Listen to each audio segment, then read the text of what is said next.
first property at the exclusive Te Arai Links golf estate is up for sale on the open market. This is north of Auckland.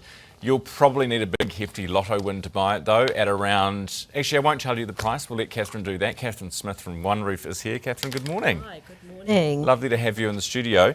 So, tell us about the property. Well, it's part of the Te Arai Golf Links, and they are the sister golf course to Te Arai, which as we know is the most exclusive golf course in New Zealand. You can't join anymore. It's that exclusive. It's full. The only famous person that we know that's played there or has a membership there is Barack Obama, ex-US president, who played there with John Key. That's Literally, right. that's how exclusive it is. And so then that opened 13 years ago, 14 years ago, and then they opened at end of 22 and end of 23 Te Arai, which is the public golf course. But it's kind of not your local village place that you go for a few slaps around. It's a little more exclusive than that. And they opened it up another 60 properties. So Te Arai has about 70 properties, about a third of them are US friends and relations, wealthy people, and the rest are Kiwis, and there's a roll call of famous Kiwis who have places there. And then Te Arai is Te Arai is the next one that they've just opened up. And this is the first house that's ever gone on the public market. It's only ever sold to friends and relations. Ah, Yeah. does that Yeah. mean they're getting desperate? No, it doesn't. It's interesting because we were talking to Jim Rawstaff, who is one of the partners, and he runs a company that also does the real estate. And he said, no, it's just time to raise the profile, because at the moment it is a public course, and everyone sort of thought of Te Arai as the private course and Te Arai as the public course.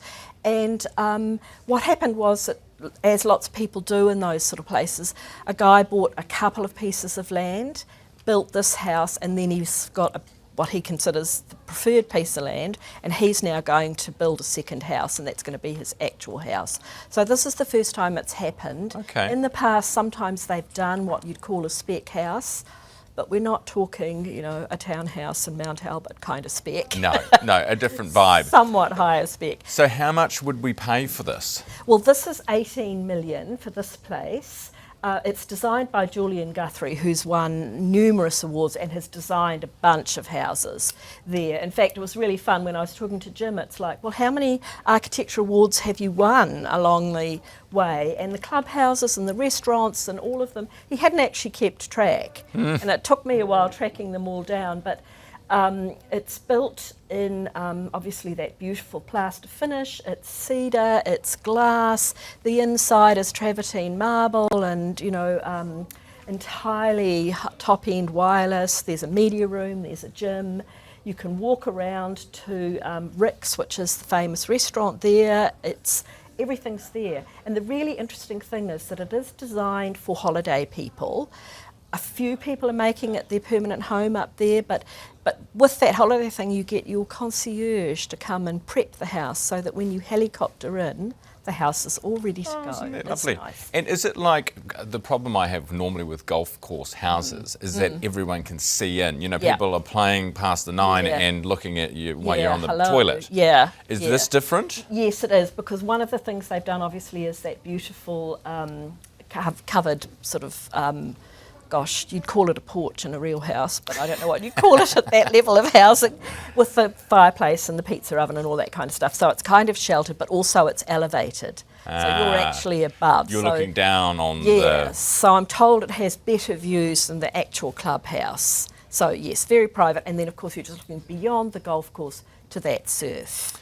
Catherine, you are across the, the government's announced that, this Investor Plus category visa. Yes. They have said from March 6th, you can either buy or build a $5 million plus home. Is that going to have a big impact on prices, do we think, or on demand for those types of houses? Everyone's hoping it'll affect demand, probably won't affect price, because the people who are shopping at that level have done their homework. They know value. So they're not going to come in and go, I'm in love with this place, can I give you 20 instead of 18?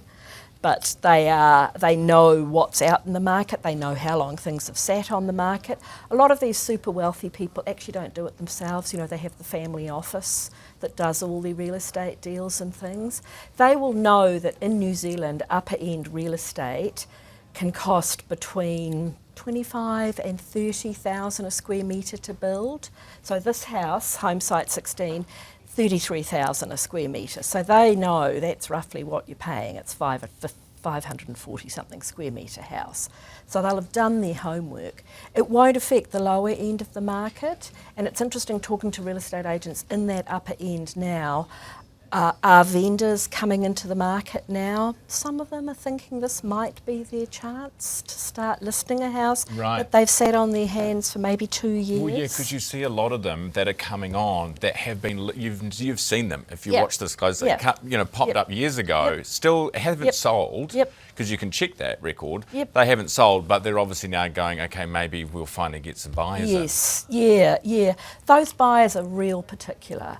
You know, if there isn't enough car parking for the 8 Maseratis or whatever, or it's hard to get in and out of a driveway, or you can't see the swimming pool from the kitchen and you want to be able to watch the kids. You know, they've got really specific lists of needs, but then if they get what they want, you know, there was a house in Herne Bay that just sold in a week for 15 million because it had all of those things, and every agent in town knew, it was a wall sale, but every other agent in town knew that this house was just going to go because it was on everybody's list. Yeah, nice. Yeah. Catherine, lovely to talk to you. Thanks for coming in this morning and sharing a bit of that, let's call it fantasy property. I know, beautifully done, beautiful. That's Catherine Smith, One Roof and Herald Homes journalist with us this morning. Right.